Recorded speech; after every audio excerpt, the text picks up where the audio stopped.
Orang-orang murtad, orang-orang kafir yang di situ masuk Islam, kalau menurut Imam Syafi'i hanya orang kafir asli saja.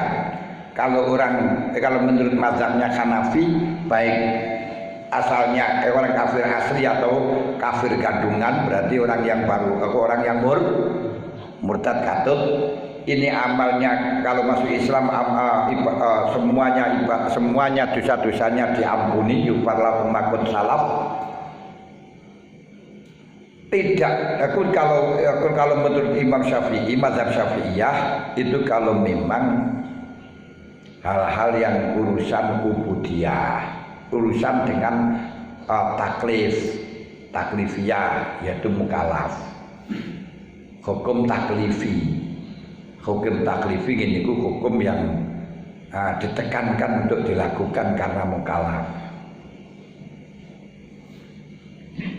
Kalau hukum-hukum yang urusannya hukum maudhu'i, hukum wad'i itu adalah hukum yang situ menjadi sifat, menjadi syarat, menjadi mane, itu tidak bisa hilang. Tidak hilang berarti masih ditekankan apa yang dilakukan pada waktu kafir. Walaupun dalam satu hukum, dalam satu masalah itu nanti pandangannya akan berbeda satu ulama dengan ulama yang lain. Apakah itu hukum wad'i, apa itu hukum taklifi. Contoh, kalau ada orang kafir masuk Islam, dia dalam keadaan junub, nggak pernah mandi, pernah haid, yo nggak pernah mandi. Ini kalau masuk Islam wajib mandi enggak? Kalau masuk Islam wajib mandi enggak? Ini karena hukum taklifi enggak wajib mandi. Tapi kalau melihat itu karena wad'i, bahwa suci itu menjadi syarat sahnya sholat, suci itu menjadi suci dari haid menjadi syarat sahnya sholat, suci dari junub menjadi syarat sahnya sholat, maka bagi orang kafir yang masuk Islam ketika junub, ketika haid wajib mandi. Karena di sana termasuk hal qarib niku kesunatan yang mandi termasuk wa huslul kafiri idza aslama malam yujnib au dakhil fi kufrihi alal asah. Ngoten. Nah, jadi memang hukum taklif, hukum wad'i itu tidak mengenal mukallaf atau tidak mukallaf, yaitu hukum yang menjadi glamour. Termasuk wajibnya zakat, wajib zakat itu hukum wad'i.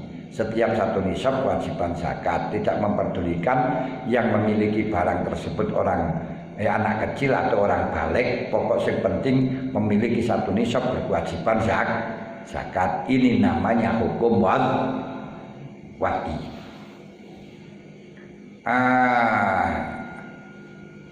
Tapi dalam satu pandanganku, dalam masalah satu kadang-kadang memandangnya ulama, satu mengatakan hukum wad'i, satu mengatakan hukum taklifi, yang sehingga terjadi perbedaan. Contohnya lagi seperti dalam keadaan sholat ngentut tidak sengaja,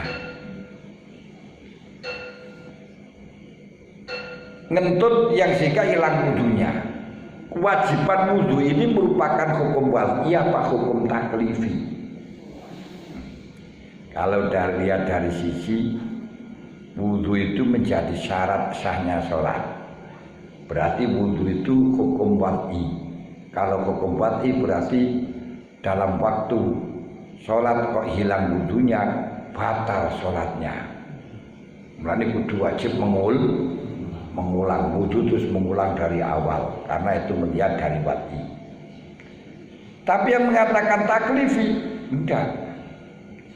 Hukum taklifi itu kalau tidak mampu, kalau idtiror, terpaksa dan tidak sengaja, berarti gak mampu untuk menanggulangi, bukan karena maksiat, bukan karena melampaui batas, akan ditoleransi dengan jaminan ayat famanir turra ghairu baghin wala adin fala isma alaih.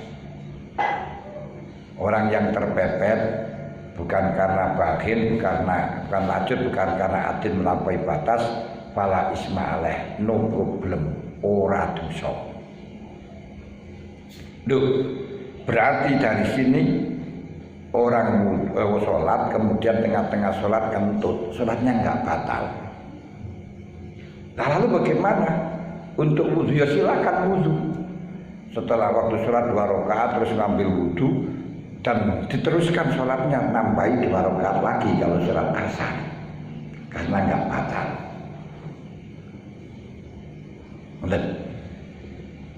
Dan amaliyah hukum-hukum amaliyah dalam waktu kafir itu ditoleransi, disahkan oleh Islam. Kalau menurut Hanafi ya sudah sama dengan orang Islam, sama dengan orang kafir. Berarti orang kafir dalam waktu amaliyahnya waktu kafir kan nggak masalah. Contohnya orang kafir niku rabi, terus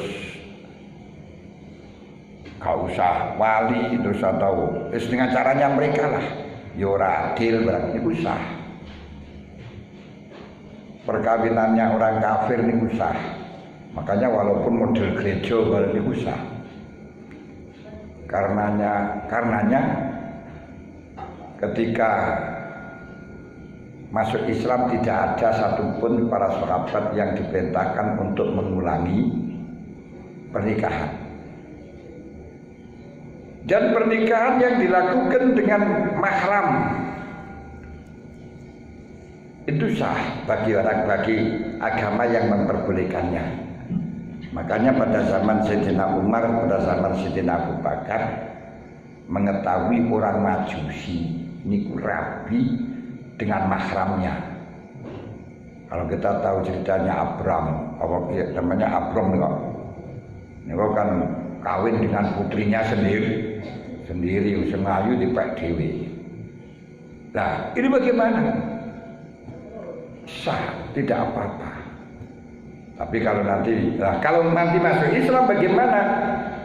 Kalau di situ nanti masuk Islam, apabila di dalam Islam di sini tidak boleh, berarti masih terus kayak mahram harus dipisahkan. Tapi kalau berhenti di dalam kekufuran saja, berarti di dalam mahram teruskan, di dalam Islam nggak ada larangan. Contohnya kayak kawin dengan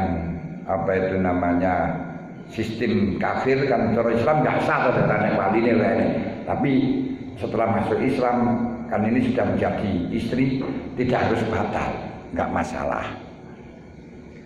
Demikian pula ketika nanti kawin di dalam waktu kafir melebihi jatah, itu kawin 10. Ya, kemudian kafir itu enak.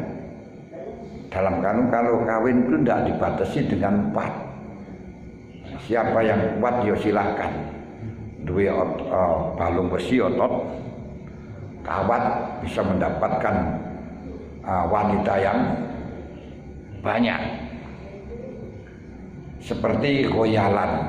Khoyalan itu masuk Islam punya istri 10. Ketika masuk Islam punya istri 10, Rasulullah terus tanya kepada Rasulullah.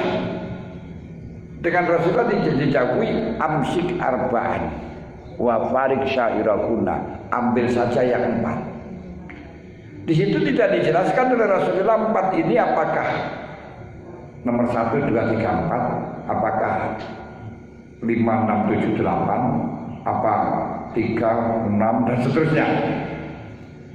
Padahal kalau di dalam syariat Islam mestinya ketika kawin itu lebih dari 4, apabila diakati dengan sekaligus tidak sah semua, batal semua.